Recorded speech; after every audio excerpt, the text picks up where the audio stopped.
رات ڈھل رہی تھی اور میں گھنٹوں کروٹیں بدلنے کے باوجود نیند سے کوسوں دور تھا۔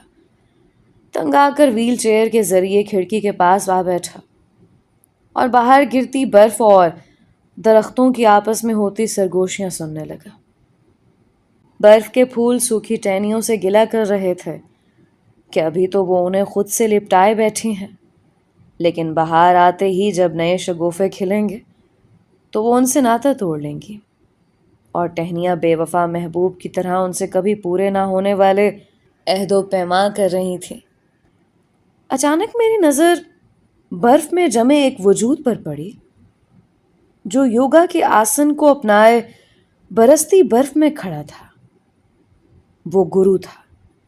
گرو کی آنکھیں کھلیں اور تیر کی طرح میری نظروں میں گڑ گئیں۔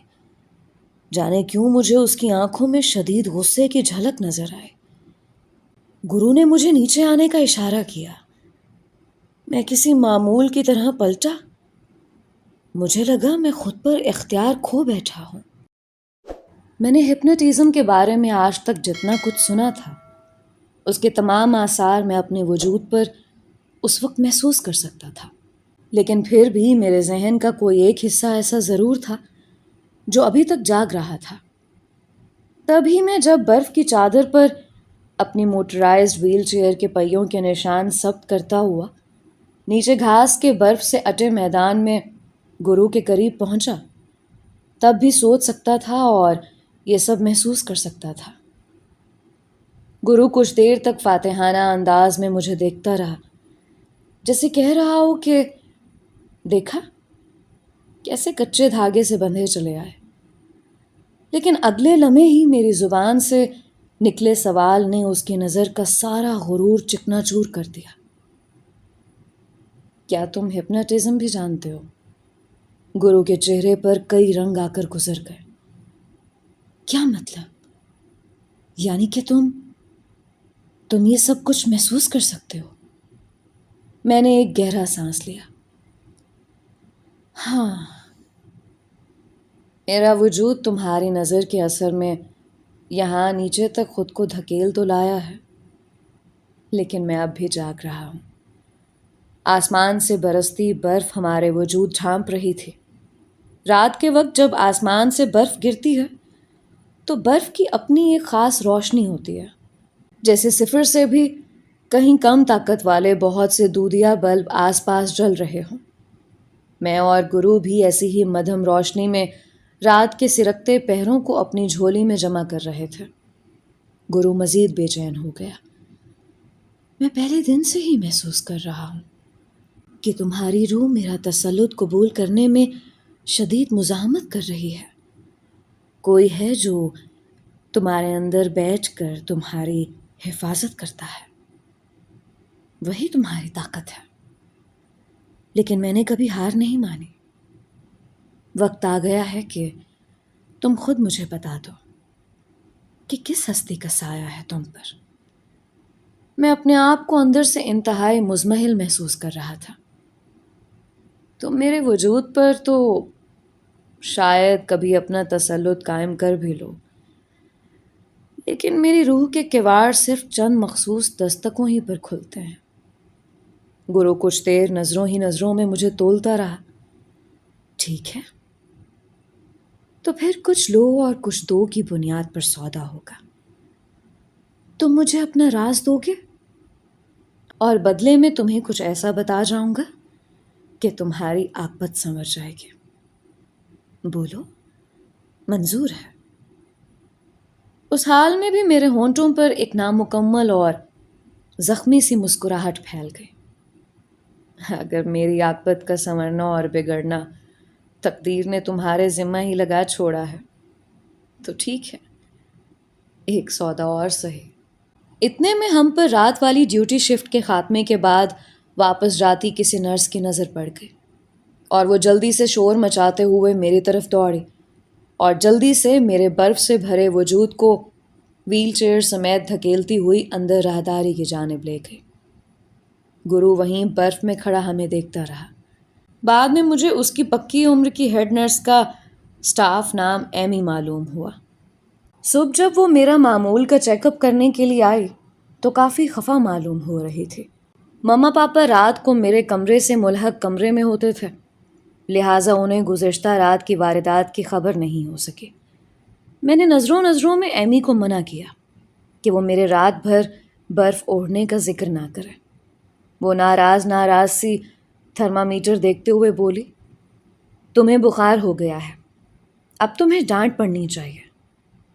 مما پاپا دور بیٹھے ناشتہ کر رہے تھے۔ میں نے مسکرا کر ان کی طرف دیکھا۔ یہ فریضہ مما ہر 2 گھنٹے بعد ادا کرتی رہتی ہیں۔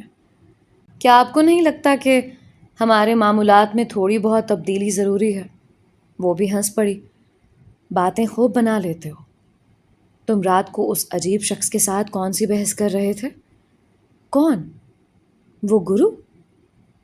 وہ میرے ساتھ کوئی سودا کرنا چاہتا تھا۔ ایمی کے چہرے پر پریشانی کے آثار تھے۔ دیکھو، میری مانو تو اس شخص سے دور ہی رہو۔ پتہ نہیں ہسپتال والوں نے اسے اتنا سر پر کیوں چڑھا رکھا ہے۔ میرا بس چلے تو اس کا یہاں داخلہ ہی بند کروا دوں۔ ایمی گرو سے کافی بددل دکھائی دیتی تھی۔ میں نے سنا تھا کہ نرس ہر ذی روح کے لیے ایک نرم دل رکھنے والی ہستی کا نام ہوتا ہے، لیکن آپ تو گرو کے لیے کافی تلخ جذبات رکھتے ہیں، ایسا کیوں؟ ایمی نے ادھر ادھر دیکھا۔ دیکھو لڑکے، میں تمہیں پوری بات نہیں بتا سکتی، بس اتنا جان لو کہ وہ ایک صہیونی ہے۔ دراصل ابھی ایمی نے بات شروع ہی کی تھی کہ ڈاکٹر البرٹ اپنے 2 معاونین کے ساتھ کمرے میں داخل ہوئے اور ایمی جلدی سے سامان کی ٹرے اٹھا کر چل پڑی۔ میں اخبارات اور ٹی وی پر روزانہ کئی بار صہیونیت اور صہیونی کی اصطلاح سنتا اور پڑھتا رہتا تھا، لیکن مجھے ابھی تک اس لفظ کے اصل معنی نہیں آتے تھے۔ شام تک میں اسی ادھیڑ بن میں رہا کہ ایمی مجھ سے کیا بات کرنا چاہتی تھی۔ شام ڈھلنے سے کچھ دیر قبل آسمان پر جڑے بادلوں میں سے کسی ایک شریر جوڑے نے کچھ دیر کے لیے اپنے ایک دوسرے سے بندھے ہاتھ کھول دیے، تو چند لمحوں کے لیے فلک پر کسا اودے بادلوں کا خیمہ ایک جانب سے کھل گیا اور مٹھی بھر آسمان جھلکنے لگا۔ ٹھیک اسی لمحے سورج کے نصف پیالے نے مسکرا کر زمین سے چھیڑ خانی کی اور اس کی الوداعی کرنیں نیچے بچھی برف پر کچھ اس طرح پڑیں جیسے بچپن میں ہمارے محلے میں گولے ڈنڈے والا سفید دودھیا برف کے گولے پر نارنجی رنگ کا شربت انڈیلتا تھا۔ میرا اس وقت شدت سے جی چاہا کہ میں کسی اونچی عمارت سے سارے لندن کا نظارہ کروں۔ مجھے یقین تھا کہ اس وقت پورا لندن سورج مکھی کے کسی پھول کی طرح دمک رہا ہوگا۔ زرد لندن کی نارنجی بہتی زمین اور جمع ہوا دریائے ٹیمز، وہی شام اور وہی زارا کی یاد کا پھندا جو ڈھلتے سورج کے ساتھ ساتھ یوں کسا جاتا تھا جیسے گیلی بان کی رسی خشک ہونے پر سکڑتی جاتی ہے۔ سورج چند لمحوں کے لیے جھلک دکھلا کر پھر سے گہرے بادلوں کے پیچھے جا کر چھپ گیا۔ برف باری کے بعد ہونے والی شام عام شاموں سے کہیں زیادہ اداس، بوجھل اور تھکا دینے والی ہوتی ہے۔ ایسے میں جن کے دل دار ان کے قریب بستے ہیں، وہ گرم چمنیوں کے سامنے بھاپ اڑاتی کافی کے مگ لیے کشادہ کھڑکیوں کے کان سے پرے درختوں کو برف سے بوجھل شاخوں کو سجدے کرتے ہوئے دیکھتے ہیں۔ لیکن میں تنہا اپنے کمرے کی کھڑکی سے باہر ٹیمز کی سرگوشیاں سن رہا تھا۔ تبھی گرو دروازے پر ہلکی سی دستک دے کر اندر داخل ہوا۔ مما اور پاپا کو میں نے آج زبردستی لندن کے مشہور ویمبلے تھیٹر میں بہت عرصے سے لگاتار چلنے والا شیکسپیئر کا ڈرامہ میکبیتھ دیکھنے کے لیے بھیج دیا تھا۔ میں جانتا تھا کہ ایک زمانے میں پاپا لندن کا تھیٹر دیکھنے کے لیے خصوصی طور پر یہاں آیا کرتے تھے، لیکن میری پریشانی کی وجہ سے وہ آج لندن میں موجود ہوتے ہوئے بھی باہر نہیں نکل پا رہے تھے۔ گرو نے میرا حال چال پوچھنے کے بعد پھر سے وہی سوال دہرایا، لیکن آج میرے پاس بھی اس کے لیے ایک سوال موجود تھا۔ مجھے یہ سمجھ نہیں آ رہا کہ میرے ہوش میں لوٹ آنے کا واقعہ تمہارے لیے اتنا عام کیوں ہے۔ ایسے درجنوں واقعات تمہارے آس پاس روزانہ ہوتے ہوں گے، پھر یہی ایک شفا تمہارے لیے معجزہ کیوں بن کر رہ گئی؟ اس لیے کہ میرا علم کہتا تھا کہ تم کبھی اپنے حواس میں واپس نہیں آؤ گے۔ تمہارے علم میں شاید یہ بات نہ ہو، مگر سچ یہ ہے کہ تم جب کومے میں تھے تب مجھے ڈاکٹر البرٹ نے تمہارے روحانی علاج کے لیے خصوصی طور پر 3 مرتبہ ICU میں بلایا تھا، اور تمہاری بے ہوشی میں ایک عجیب سی بے چینی تھی، اور میں نے گھنٹوں تمہارے سرہانے تنہا کھڑے ہو کر تمہاری روح میں جھانکنے کی کوشش کی، اور ہر مرتبہ مجھے یہی جواب ملا کہ تمہاری واپسی کے تمام راستے بند کر دیے گئے ہیں۔ یہی بات میں نے تمام عملے کو بھی منتقل کر دی تھی، لیکن انہوں نے باعث مصلحت تمہارے والدین سے یہ بات چھپائے رکھی، حالانکہ مجھے بلانے سے پہلے خود ان کی تمام تر جدید طب تمہاری عجیب و غریب بیماری کے سامنے ہتھیار ڈال چکی تھے۔ لیکن ایک ہی رات میں یہ ساری کایا پلٹ کیسے ہو گئی؟ میں ابھی تک شدید حیرت کا شکار ہوں۔ میں غور سے گرو کو دیکھتا رہا۔ بظاہر سیدھا سادہ نظر آنے والا شخص اندر سے کتنا گہرا تھا، اس کا اندازہ لگانا میرے لیے بہت مشکل ہوتا جا رہا تھا۔ لیکن ایک بات تو طے تھی کہ خود اس کے پاس بھی کوئی ایسا علم ضرور تھا جو اسے چین سے بیٹھنے نہیں دیتا تھا۔ میں نے اس بار اسے تفصیل سے پانی کے جہاز کاسا بلانکا میں حبیب البشر صاحب سے ہونے والی ملاقات سے لے کر 10 ذی الحج کے دن پہلی بار کچھ دیر کے لیے اپنے حواس میں آنے تک کے تمام واقعات سنا دیا۔ گرو کی آنکھوں میں کبھی حیرت، کبھی بے چینی اور کبھی بے یقینی کی لہریں وقفے وقفے سے جنم لیتی رہیں۔ شاید کہیں بہت گہرائی میں اپنے اندر خود کو یقین دلانے میں اسے بہت مشکل ہو رہی تھی۔ میری بات ختم ہونے کے بعد بھی وہ بہت دیر تک خاموش بیٹھا رہا۔ تمہاری کہانی میں بھی بہت سی باتیں میرے لیے وضاحت طلب ہیں، لیکن میرے پاس یقین کرنے کے علاوہ کوئی چارہ بھی نہیں، کیونکہ ایک بات تو طے ہے کہ تم کچھ خاص ہو۔ میں مسکرایا۔ میں تمہاری بے چینی کی وجہ سمجھ سکتا ہوں۔ اگر یہی دعا کوئی میرے لیے یروشلم میں مانگتا تو شاید تم اتنے بے چین نہ ہوتے۔ حالانکہ میں نے یہ بات کسی خاص نقطۂ نظر یا طنزیہ لہجے میں نہیں کی تھی۔ میرا مقصد صرف 2 مقدس مقامات کے لیے اپنے اپنے جذبات کا زاویہ بیان کرنا تھا۔ لیکن گرو یوں اچھلا جیسے اسے کسی بچھو نے ڈنک مار دیا ہو۔ وہ شدید غصے سے بولا، تو گویا تم مجھے چیلنج کر رہے ہو؟ تم جانتے ہو آج زمانے بھر میں تم لوگوں کی ناکامی اور رسوائی کی بنیادی وجہ کیا ہے؟ یہی کہ تم لوگ بولتے زیادہ اور عمل کم کرتے ہو۔ لیکن آج میں تمہیں عملی طور پر ایک مظاہرہ دکھانا چاہتا ہوں۔ شرط یہ ہے کہ تمہیں کچھ دیر کے لیے اپنے ذہن اور حواس پر میرا تسلط قبول کرنا ہوگا۔ میں نے حیرت سے گرو کی طرف دیکھا۔ لیکن یہ کیسے ہوگا؟ کوئی پیچیدہ بات نہیں ہے۔ رات کو سونے سے قبل اپنے دماغ کو سست چھوڑ دینا اور میرا تصور اپنے ذہن میں تواتر سے دہراتے رہنا، جیسے تم مجھے اپنے اعصاب کے ذریعے مدعو کر رہے ہو۔ لیکن یاد رہے کہ تمہیں ٹھیک رات 12 بجے سو جانا ہوگا۔ میں نے گرو کو ٹٹولا، کیا تم پھر سے مجھے ہپنوٹائز کرنا چاہتے ہو یا پھر ٹیلی پیتھی کا سہارا لوگے؟ گرو کچھ جھنجھلا سا گیا۔ جنہیں اپنے چاہنے والوں کی دعاؤں اور خدا پر اتنا کامل یقین ہو، انہیں ان ہپناٹزم یا ٹیلی پیتھی جیسے معمولی شعبدوں سے نہیں ڈرنا چاہیے۔ گرو میرے اندر کے ساحر کو جگا چکا تھا۔ اب مزید کسی دلیل یا وضاحت کی گنجائش باقی نہیں رہ گئی تھی۔ مما اور پاپا کی واپسی سے قبل میں اپنے سارے کمرے کی ساری بتیاں بجھا کر بستر پر لیٹ چکا تھا۔ مما نے دھیرے سے کمرے میں جھانکا اور پھر میرا کمبل درست کر کے آہستگی سے پلٹ گئی۔ میری نظریں گھڑی کی سیکنڈ کی سوئی کے ساتھ ساتھ سفر کرتے ہوئے 12 کے ہندسے تک پہنچ گئیں۔ میں نے گرو کی ہدایت کے مطابق اپنے ذہن کو بالکل آزاد چھوڑ رکھا تھا، اور میری بار بار بند ہوتی پلکوں تلے گرو کی شبیہ وقفے وقفے سے ابھرتی رہی۔ اور پھر ٹھیک 12 بجے میری مکمل غنودگی سے پہلے میرے ذہن میں گرو کی وہ چپتی آنکھیں بری طرح کھٹکنے لگیں۔ اور پھر مجھے یوں محسوس ہونے لگا جیسے میں گرو کی آنکھوں ہی سے سارا منظر دیکھ رہا ہوں۔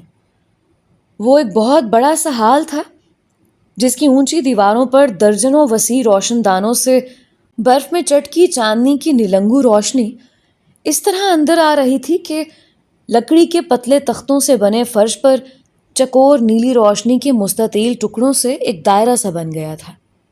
دائرے کے درمیان میں یہودیوں کے مقدس نشان داؤد کا ستارہ یعنی کہ ڈیوڈ سٹار بنا ہوا تھا، جس کے گرد دائرے میں گرو سمیت 13 لوگ اپنے سر، چہرے اور جسم کو بڑے بڑے کالے چغوں سے ڈھکے ہوئے مؤدب کھڑے تھے۔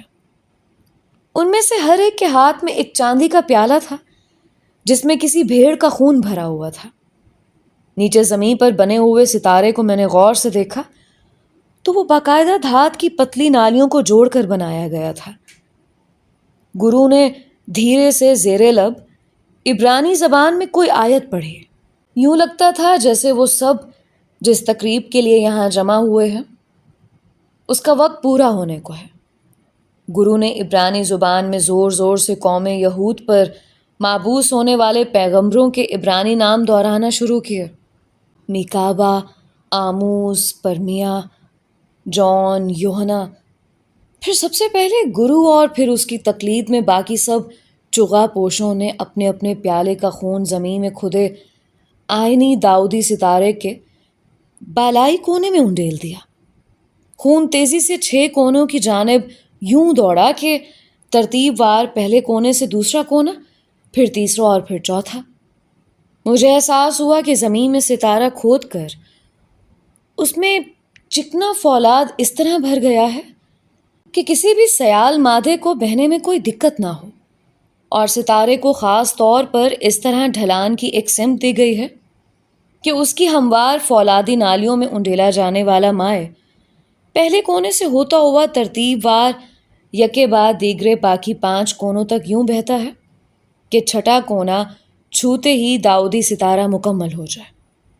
لیکن آج نہ جانے کیا بات تھی کہ نالیوں میں بہایا جانے والا خون رک رک کر آگے بڑھ رہا تھا، جیسے کوئی اندیکھی رکاوٹ اس کی راہ میں مزاحم ہو۔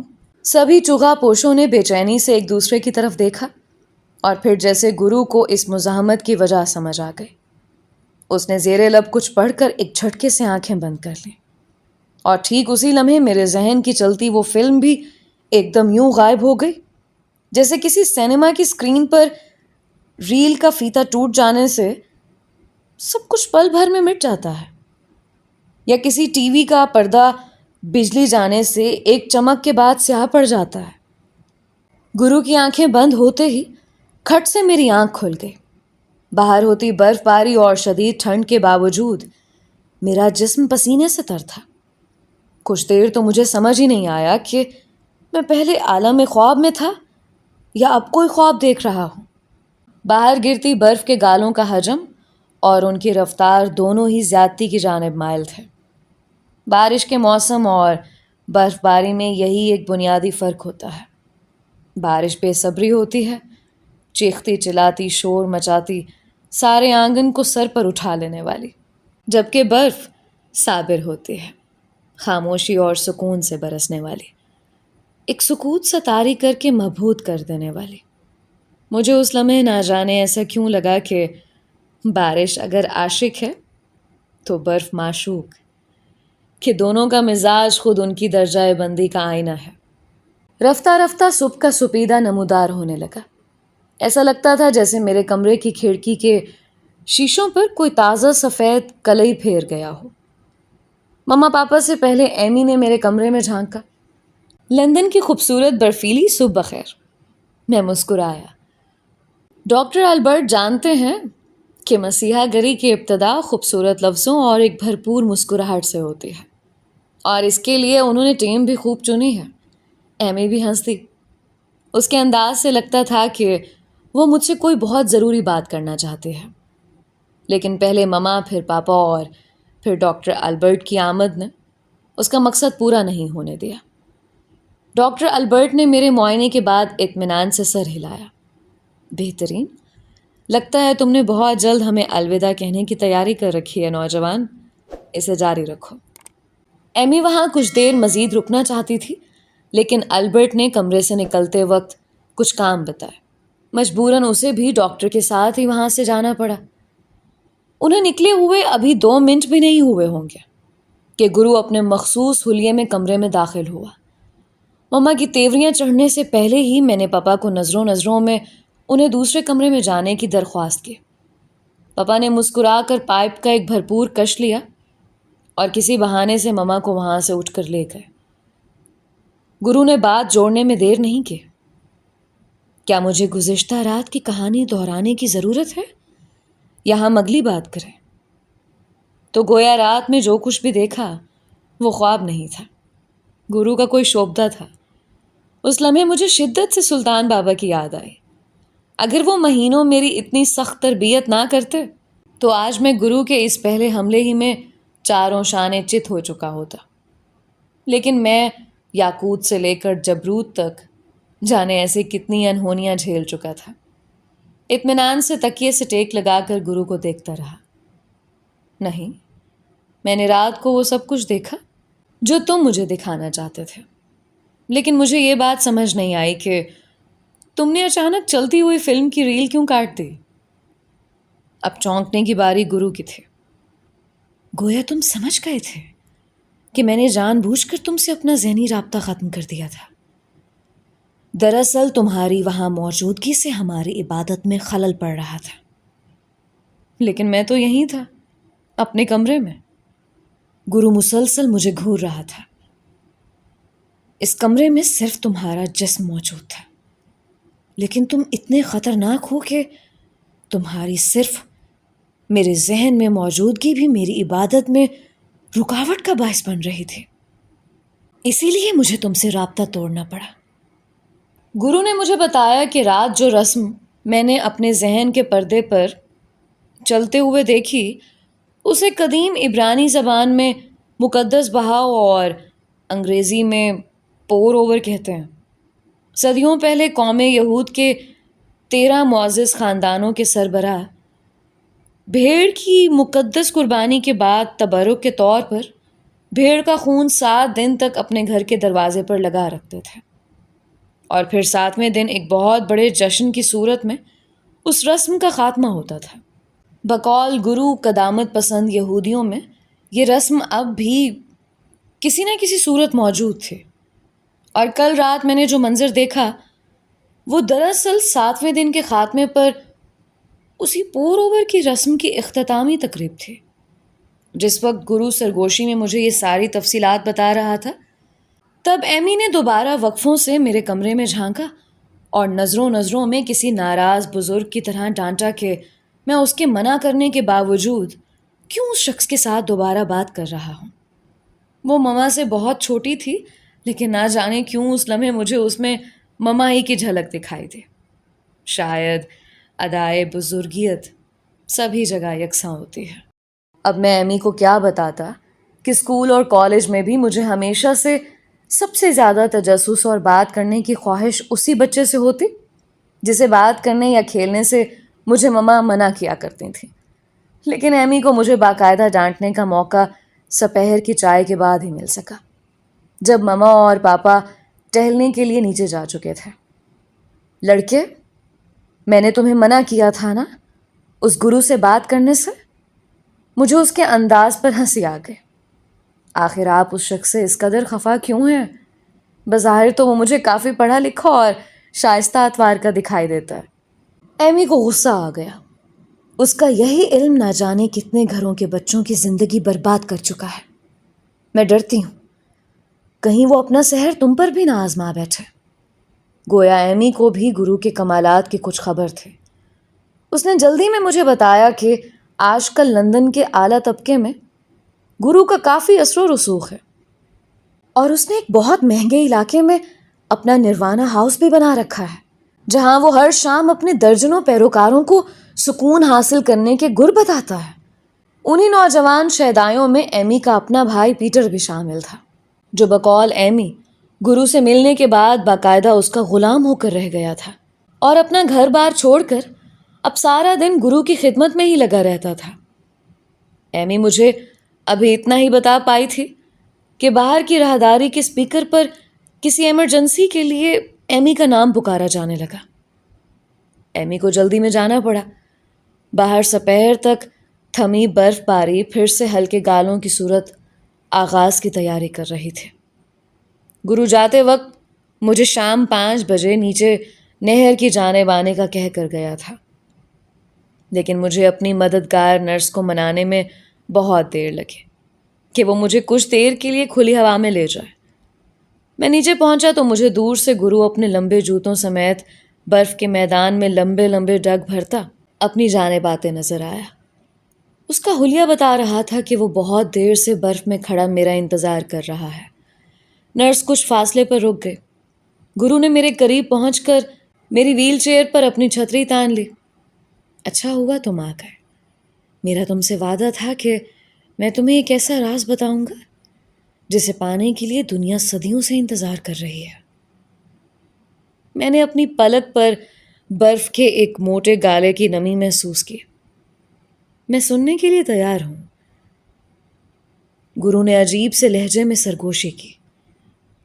تو پھر سنو، میں جانتا ہوں کہ وہ دن جسے تم مسلمان روزے حساب کہتے ہو اور جس قیامت کا انتظار یہ زمانہ ازل سے کر رہا ہے، مجھے خبر ہے کہ وہ قیامت کب آئے گی۔